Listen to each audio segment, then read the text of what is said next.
Welcome back to my channel and today we will learn here past tense. आज हम past tense के चारों प्रकार के सेंटेंसेस देखेंगे कि पास्ट इंडेफिनिट टेंस में वाक्य कैसा बनता है, फिर पास्ट कंटिन्यूस टेंस में वाक्य कैसा बनता है, फिर पास्ट परफेक्ट टेंस में और पास्ट परफेक्ट कंटिन्यूस टेंस में। पास्ट टेंस के ये चार प्रकार के सेंटेंसेस होते हैं जो हमें स्पीकिंग इंग्लिश में भी काम आते हैं।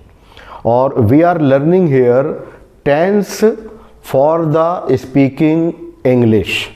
हम अंग्रेज़ी में बातचीत करने के लिए टेंस से सेंटेंस को किस प्रकार से बनाते हैं, उनका फॉर्मेशन किस तरह से होता है, उनका निर्माण किस तरह होता है। लेकिन एक बात मैं आपसे यहाँ ये कहना चाह रहा हूँ कि बहुत कन्फ्यूज़न हमारे स्टूडेंट्स को या लर्नर्स को होता है तब जब वो वर्ब के फॉर्म को नहीं समझ पाते, वर्ब के रूप को, यानी एक वर्ब हमारे सामने कितने रूपों में आती है वो नहीं समझ पाते। आज सबसे पहले मैं आपको वर्ब के 5 फॉर्म्स यानी 5 रूप हैं उनको विस्तार पूर्वक आपको बताऊंगा और उसके बाद हम पास्ट टेंस के चारों तरह के वाक्य बनाना यानी चारों तरह के टेंसेस को पूरी तरह से कंप्लीटली हम आज सीखने वाले हैं। तो फिर आपसे गुजारिश है कि अगर अभी तक आपने चैनल को सब्सक्राइब नहीं किया है तो प्लीज़ सब्सक्राइब कर लें और आज अपनी सारी शंकाओं का समाधान, जितने भी डाउट्स हैं आपको वर्ब के बारे में, वर्ब के रूप के बारे में, वर्ब का परिवर्तन किस तरह से होता है, क्योंकि स्टूडेंट्स ये नहीं समझ पाता कि वर्ब किस किस रूप में परिवर्तित होती है।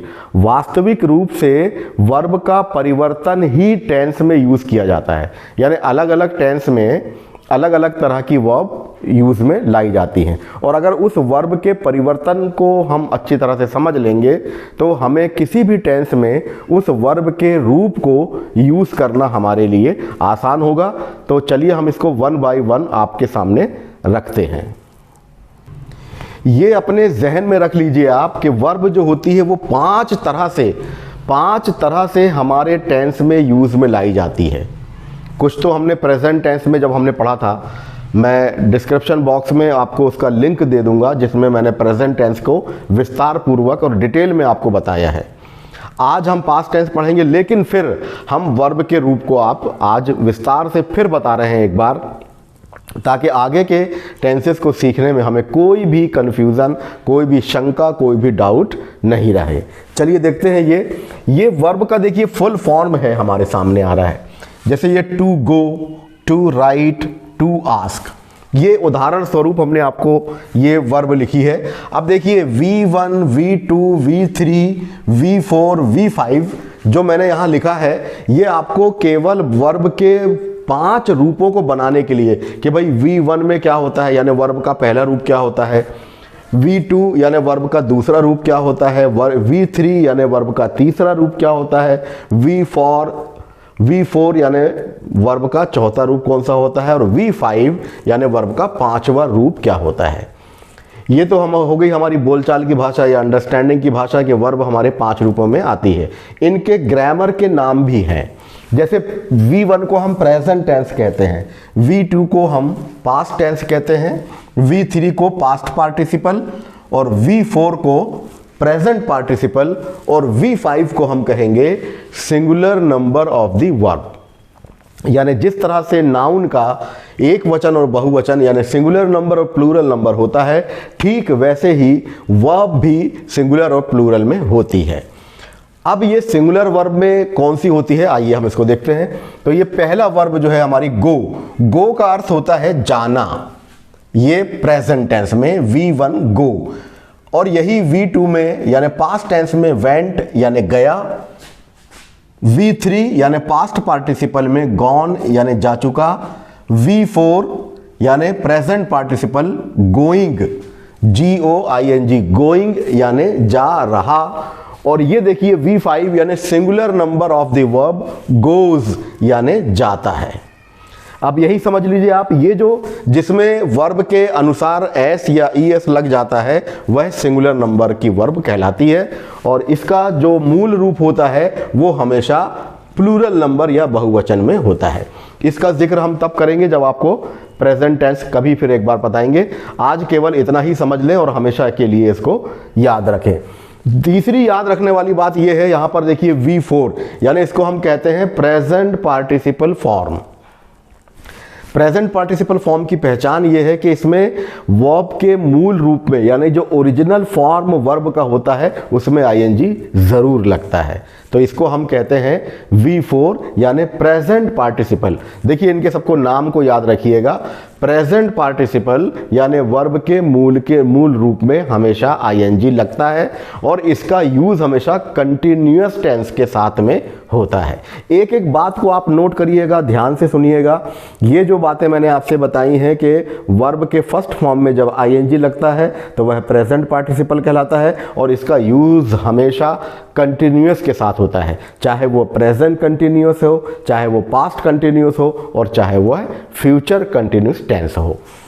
ये देखिए गो, वेंट, गॉन, गोइंग, गोज।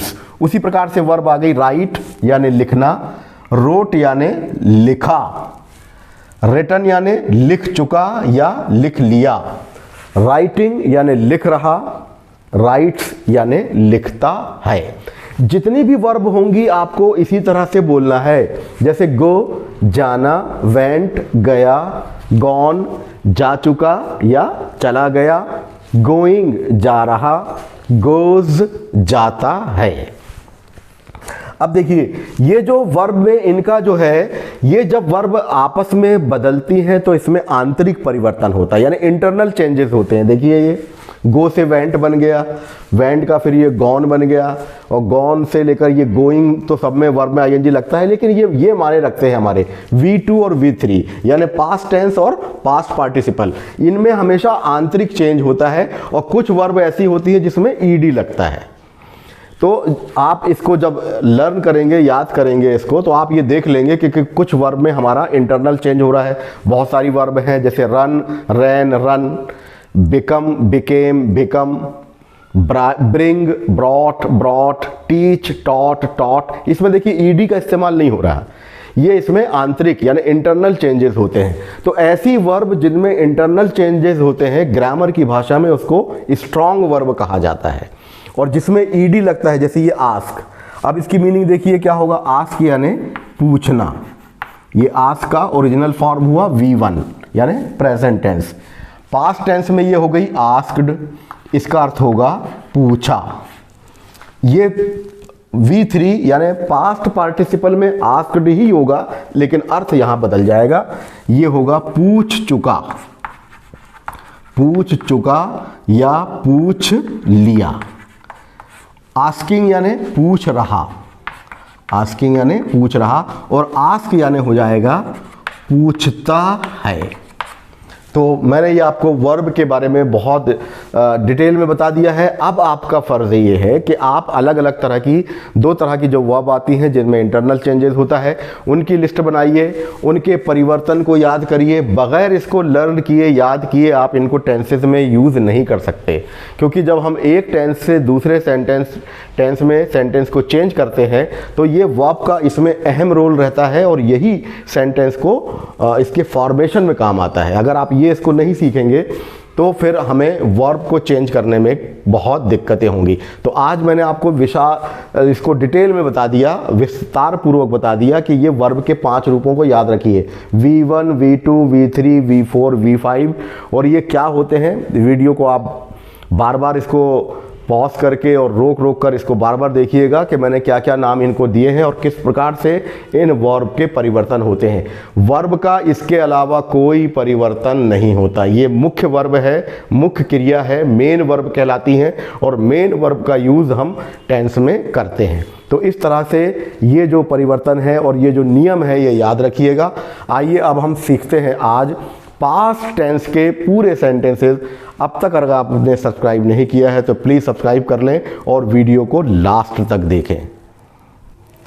सबसे पहले हम इनके नाम देखते हैं। पास्ट टेंस के जो 4 सेंटेंसेस होते हैं उनको हम ग्रामर के नाम से क्या पुकारते हैं और उसके बाद में हम हिंदी और इंग्लिश के एग्जाम्पल के तौर पे देखेंगे और फिर हम उसको देखेंगे कि सेंटेंसेस को हम स्पोकन इंग्लिश में कैसे यूज़ करते हैं और अपनी बातचीत में पास्ट टेंस को कैसे यूज़ में लाया जाता है। तो सबसे पहले पास्ट टेंस का जो डिवाइडेशन है, इनके 4 भाग देख लीजिएगा।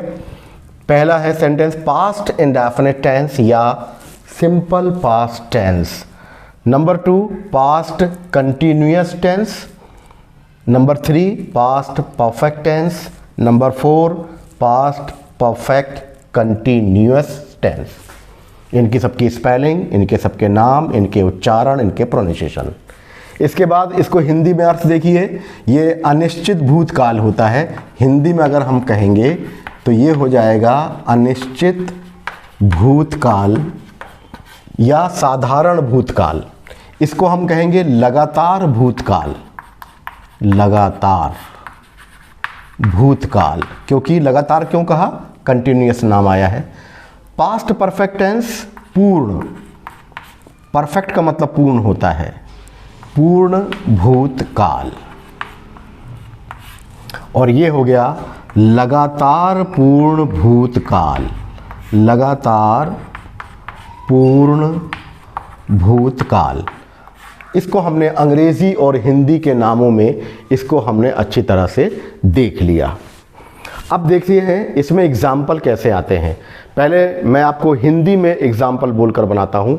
जैसे तुमने पत्र लिखा, उसने अंग्रेजी सीखी, वे बाजार गए, हमने भोजन किया। आप इन सेंटेंसेस को अगर ध्यान से देखेंगे कि इन वाक्यों में मैंने जो पास्ट इंडेफिनिट का जो वाक्य होता है उसमें था का यूज़ नहीं किया है, ना है का यूज़ है, ना गा का। केवल एक काम को अभी हाल में ही पूरा करने का एहसास होता है। जैसे वे बाज़ार गए, तो उनको गए हुए वर्षों नहीं हुए हैं या बहुत ज़्यादा देर नहीं हुई, बल्कि वो काम उन्होंने अभी अभी किया है। वे बाज़ार गए, हमने भोजन किया, उन्होंने अंग्रेज़ी सीखी। इस प्रकार के सेंटेंस जो तुरंत भूतकाल में संपन्न होता है, उस तरह के सेंटेंस आते हैं। यानी वाक्य की पहचान होती है आ ई ए, यानी वाक्य के अंत में केवल यही आएगा आ। वह बाजार गया, आ। उन्होंने अंग्रेजी सीखी, ई। उन्होंने कार चलाई, ई। तो इस तरह से आ ई ए, तो इसी तरह के सेंटेंस आएंगे। अब इनका स्ट्रक्चर देख लीजिए कि ये सेंटेंस का प्रयोग कैसे होगा। जैसे मान लीजिए मैंने लिखा मैंने पत्र लिखा। बहुत सिंपल सेंटेंस और सरल सेंटेंस से हम इसकी शुरुआत कर रहे हैं। मैंने पत्र लिखा, मैंने पत्र लिखा। ये देखिए लिखा आया, मतलब आ छुपा हुआ है इसमें जो है आ छुपा हुआ है, या कभी ई छुपा होगा या कभी ए का। वे बाजार गए तो ए छुप जाएगा, वो है बाजार गई तो ई छुप जाएगा। लेकिन केवल सेंटेंस इतना ही होता है। अब यहाँ पर मैंने के लिए हम यूज़ करेंगे आई। अब इसके बाद हिंदी के सेंटेंस में तो हमेशा ऑब्जेक्ट आता है, लेकिन अंग्रेजी का जो वाक्य होता है उसमें सब्जेक्ट के फौरन बाद वर्ब आती है। तो वर्ब हमारी होती है यहाँ पर लिखना। लिखना, लिखा के लिए लिखना हमारी मूल वर्ब है। और ये पास्ट टेंस जो अभी हमने आपको बताया कि वर्ब के 5 रूप होते हैं, ये बहुत ही इंपॉर्टेंट है, इनको तैयार करिएगा। तो ये सेकंड फॉर्म राइट का होता है रोट। तो I wrote, WROTE wrote, I wrote. फिर इसके बाद में ये जो पत्र है वो यहाँ पर इसके बाद आएगा। यानी हिंदी का प्लेसमेंट कैसा होता है? सब्जेक्ट ऑब्जेक्ट वर्ब, और अंग्रेजी का प्लेसमेंट होता है सब्जेक्ट वर्ब और ऑब्जेक्ट। ये थोड़ा इसमें अंतर होता है। तो आई रोट आ लेटर, ये सेंटेंस हमारा परफेक्ट बना। आई रोट आ लेटर, मैंने पत्र लिखा। तो अब इसमें और भी सेंटेंस हम सीखते हैं। मैंने पत्र नहीं लिखा, तो ये सेंटेंस हो गया हमारा नेगेटिव। तो इसमें हमेशा डिड लगाया जाता है, डिड नॉट। तो ये सेंटेंस नेगेटिव हो जाएगा यहाँ पर, आई did not.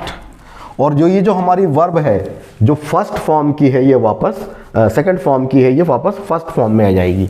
I did not, तो रोट का हो जाएगा यहाँ पर राइट आ लेटर। इस प्रकार से अब ये अलग अलग वर्ब देखकर आप इसको जितना यूज़ करेंगे, जितना आप प्रयोग करेंगे उतना आप सीखेंगे। तो हो गया I did not write a letter, मैंने पत्र नहीं लिखा।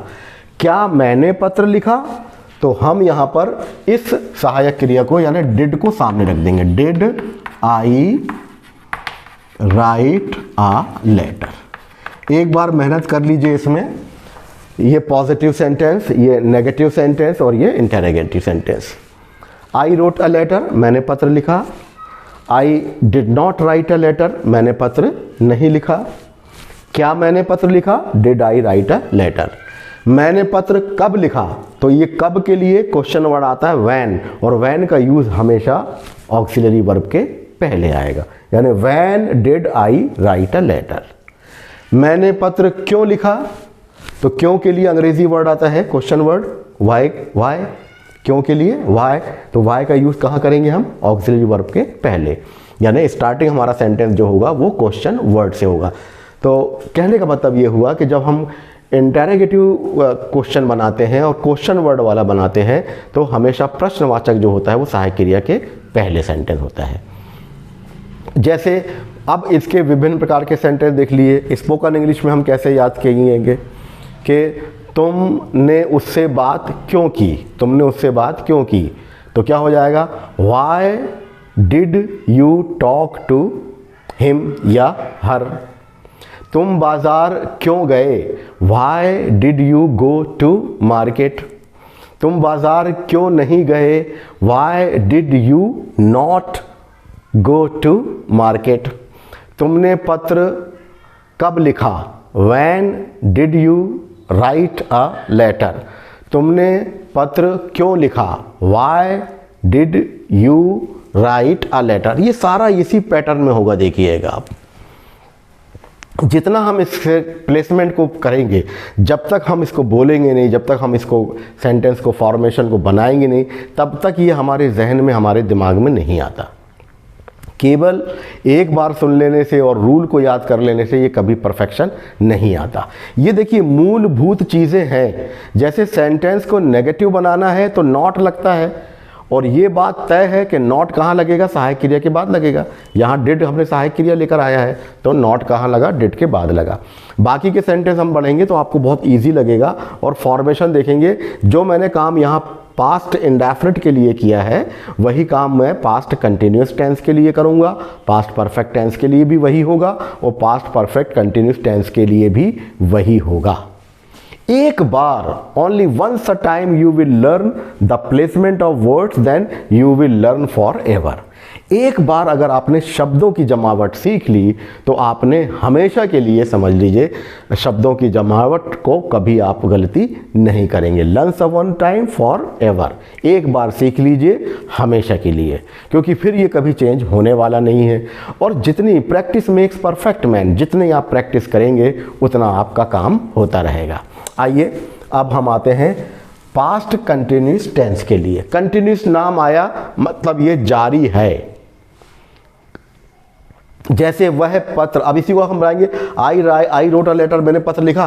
अब पास्ट कंटिन्यूस में यही सेम सेंटेंस हो जाएगा, मैं पत्र लिख रहा। लिख रहा कंटिन्यूस हो गया, पास्ट के लिए आएगा था। अब चले जाइए आप पिछले के प्रेजेंट कंटिन्यूस में, वहाँ पे था की जगह है मैं पत्र लिख रहा हूँ। ये प्रेजेंट कंटिन्यूस टेंस में था, मैं पत्र लिख रहा हूँ। अब यही सेंटेंस पास्ट कंटिन्यूस टेंस में हो जाएगा, मैं पत्र लिख रहा था। आइए देखते हैं कैसा होगा। ये लिखा हमने, I was writing a letter. बहुत आसान, बहुत सरल है। एक बार आप इसमें टाइम दे दीजिए, ध्यान से इसको समझ लीजिए, कभी गलती नहीं होगी। तो यहाँ हमने आई के साथ वाज लगाया। अब ये सीखने वाली बात ये है कि पास्ट कंटिन्यूस टेंस का जो सेंटेंस स्ट्रक्चर बनता है, इसमें दो ऑक्सिलरी वर्ब आती हैं, एक वाज आती है और आपको पता होगा, और वर आती है। तो ये दो चीज़ें आती, दो सहायक क्रिया, वाज और वर। अब जो हमने आपसे सिंगुलर और प्लूरल नंबर की बात की है कि जितने भी एक वचन के सब्जेक्ट होंगे उनके साथ वाज आएगा। जैसे I was writing a letter, मैं पत्र लिख रहा था, मैं कहता जा रहा हूँ, आप चाहे तो उसको कॉपी में नोट भी कर सकते हैं। वह पत्र लिख रहा था, he was writing a letter. मेरा भाई पत्र लिख रहा था, my brother was writing a letter. एक लड़का पत्र लिख रहा था, a boy was writing a letter. जितने भी सिंगुलर नंबर के सब्जेक्ट होंगे सबके साथ हम वॉज का यूज़ करेंगे, और जितने भी प्लूरल सब्जेक्ट होंगे उनके साथ हम वर का यूज़ करेंगे। जैसे आई का प्लूरल नंबर क्या हो जाएगा, वी, तो यह आएगा हम पत्र लिख रहे थे, we were writing a letter. लड़के पत्र लिख रहे थे, boys were writing a letter. लड़कियां पत्र लिख रही थी, girls were writing a letter. अब देखिए मज़ेदार बात यह है कि इसमें आपको मुझे नेगेटिव बताने की ज़रूरत नहीं है। ये देखिए जैसा हमने यहाँ नॉट लगाया था वैसे आई वॉज नॉट नेगेटिव बन गया। इंटरोगेटिव सहायक क्रिया को पहले रख दीजिए। तो जो काम हमने किया था ये बहुत इंटरेस्टिंग चीज़ है। क्यों टेंस के पीछे हम पड़े रहते हैं कि हमसे सेंटेंस का प्लेसमेंट, एक बार अगर आपने किसी भी टेंस को भरपूर तौर पे सीख लिया, आप पास्ट टेंस को आज देखिए, इस वीडियो को बार बार देखिए, इसके बाद आपका प्लेसमेंट में कभी भी आपसे गलती नहीं होगी। देखिए वही है। अब देखिए मैं पत्र नहीं लिख रहा था, तो चूंकि यहाँ पर हमारे पास सहायक क्रिया नहीं थी तो हमने डिड लाया था। प्रेजेंट इंडेफिनिट में भी नहीं थी तो वहां पर डू और डज आए थे, याद करिए। अब चूंकि यहां पर भी पास्ट इंडेफिनिट के साथ में पास्ट इंडेफिनिट का जो पॉजिटिव सेंटेंस है उसमें सहायक क्रिया नहीं है तो डिड लगता है, और जब डिड लग जाता है तो वर्ब अपने मूल रूप में यानी पहले फॉर्म में आ जाती है। बहुत ही क्लियर है, बहुत ही क्लियर, एकदम कोई कंफ्यूजन नहीं, कोई डाउट्स नहीं। जैसे वहाँ पर हमने ये किया, आई डिड लगाया तो वर्ब फर्स्ट फॉर्म में आ गई। तो कभी भी जब आप यूज़ करेंगे रिटन फॉर्म में तो इस तरह से यूज़ करिएगा। अब इसका नेगेटिव बनाइए, मैं पत्र नहीं लिख रहा था, आई वॉज नॉट। तो यहाँ ऑलरेडी आपके पास ऑक्सिलरी वर्ब है, तो हमेशा सहायक क्रिया के बाद नॉट लगाकर ही सेंटेंस को नेगेटिव बनाया जाता है। सो हमने बना लिया। वे पत्र नहीं लिख रहे थे, वे के लिए आ जाएगा दे, और दे के साथ प्लूरल नंबर वर आएगा, they were not writing a letter. अब यहां पर क्या वे पत्र लिख रहे थे, तो ये वर को सामने रखेंगे, फिर बाद में हमारा सब्जेक्ट आ जाएगा, वर दे राइटिंग अ लेटर, और लास्ट में क्वेश्चन मार्क। जहां पर भी हम इंटरोगेटिव सेंटेंस बनाते हैं क्वेश्चन मार्क अवश्य लगाते हैं। और क्वेश्चन वर्ड हमेशा, ये जो क्वेश्चन वर्ड है हमेशा वो ऑक्सिलरी वर्ब के बाद आता है। बस इतना है। तो ये हो गया हमारा सेंटेंस प्रेजेंट कंटिन्यूअस टेंस। चलिए मैं इसको हिंदी में सेंटेंस बोलता हूँ, आप इसको रिपीट करिएगा। जैसे वह बाज़ार जा रहा था, he was going to market. वह बाज़ार नहीं जा रहा था, he was not going to market. क्या वह बाज़ार जा रहा था, was he going to market. वह बाज़ार कैसे जा रहा था, कैसे तरीका पूछ रहा है, how was he going to market. How was यानी वाज के पहले question word, how was he going to market. वह बाज़ार क्यों कैसे जा रहा था, वह बाज़ार क्यों जा रहा था, why was he going to market. तो इस तरह से वह कार चला रहा था, he was driving a car. वह कार नहीं चला रहा था, he was not driving a car. क्या वह कार चला रहा था, was he driving a car. वह कार क्यों चला रहा था, why was he driving a car. देख लीजिएगा सब्जेक्ट पे डिपेंड करता है। सब्जेक्ट सिंगुलर नंबर है, वाज लगाइएगा। सब्जेक्ट प्लूरल नंबर है, वर लगाइएगा, नो डाउट। जैसे वे यात्रा कर रहे थे, दे वर ट्रैवलिंग। वे यात्रा नहीं कर रहे थे, दे वर नॉट ट्रैवलिंग। क्या वे यात्रा कर रहे थे, वर दे ट्रैवलिंग। वह यात्रा क्यों कर रहे थे, why were they travelling, question mark. तो these are the very clear sentences. और जो परफेक्शन है वो बहुत क्लियर है, बहुत आसान है। प्लेसमेंट इसमें चेंज नहीं होता, टेंसेस बदलते जाते हैं, उनके साथ यूज़ होने वाली सहायक क्रियाएं बदलती जाती हैं, वर्ब के रूप अलग अलग बदलते जाते हैं, लेकिन वर्ब के रूप भी निश्चित हैं। कंटिन्यूस नाम आएगा आईएनजी लगाइए, परफेक्ट नाम आएगा वो आपका थर्ड फॉर्म यूज़ कीजिए। चलिए देखते हैं अब पास्ट परफेक्ट टेंस, यहाँ हमें काम भूतकाल में जारी हो रहा था ये बात पता चलती है, और पास्ट परफेक्ट टेंस में ये पता चलता है कि कोई कार्य भूतकाल में समाप्त हो चुका या पूर्ण हो चुका। जैसे मैं पत्र लिख चुका था, तो यहाँ पर सेंटेंस होगा आई हैड। अब परफेक्ट नाम आता है तो वर्ब का थर्ड फॉर्म आता है। देखिए परफेक्ट नाम जहाँ भी आएगा वर्ब का थर्ड फॉर्म लगाइए। I had written a letter, मैं पत्र लिख चुका था। यहाँ आपको याद करने में बहुत आसानी है, क्योंकि पास्ट परफेक्ट टेंस में केवल केवल केवल एक ही सहायक क्रिया आती है सभी सब्जेक्ट के साथ में, और वो है हैड। मैं पत्र लिख चुका था, I had written a letter. वे बाजार जा चुके थे, they had gone to market. वो अपना काम समाप्त कर चुके थे, they had completed their work. मैं अपना काम समाप्त कर चुका था या मैं अपना काम पूर्ण कर चुका था, I had completed my work. तो इस तरह से सेंटेंस, वे अंग्रेजी सीख चुके थे, दे हैड लर्नड इंग्लिश या लर्नेड इंग्लिश। ये दो तरह की वर्ब यूज में लाई जाती है। तो माँ खाना पका चुकी थी, my mother had cooked food. खाना लग चुका था, द फूड हैड सर्व्ड। खाना लग चुका था। तो इस तरह से स्पोकन इंग्लिश में टेंस का बहुत यूज़ है, और इन सेंटेंसेस के प्लेसमेंट से भी हम इस काबिल हो जाते हैं कि किसी भी तरह के वाक्य को हम पूरी तरह से अच्छी तरह से बना सकें और उसमें गलती नहीं होती। अब सेम जो प्रोसीजर हमने नेगेटिव और इंटरोगेटिव के लिए पिछले टेंस में किया था वही यहाँ करेंगे। जैसे मैं पत्र नहीं लिख चुका था, I had not written a letter. क्या मैं पत्र लिख चुका था, हैड आई, ये हैड पहले चला जाएगा, had I written a letter. ये प्लेसमेंट ऑफ वर्ड सेम है। जैसे दूसरे टेंसेस में हो रहा था प्लेसमेंट नेगेटिव सेंटेंसेस के लिए, इंटरोगेटिव सेंटेंसेस के लिए, वैसे ही प्लेसमेंट यहाँ भी होगा। तो ये बार बार हमें बताने की ज़रूरत नहीं है। You learn once a time for ever, एक बार सीखिए हमेशा के लिए। इसके बाद पार परफेक्ट कंटिन्यूस टेंस, ये भी अगर आपने प्रेजेंट परफेक्ट कंटिन्यूस टेंस पढ़ा है तो सेम यहाँ पर भी होने वाला है, केवल सहायक क्रिया बदलेगी।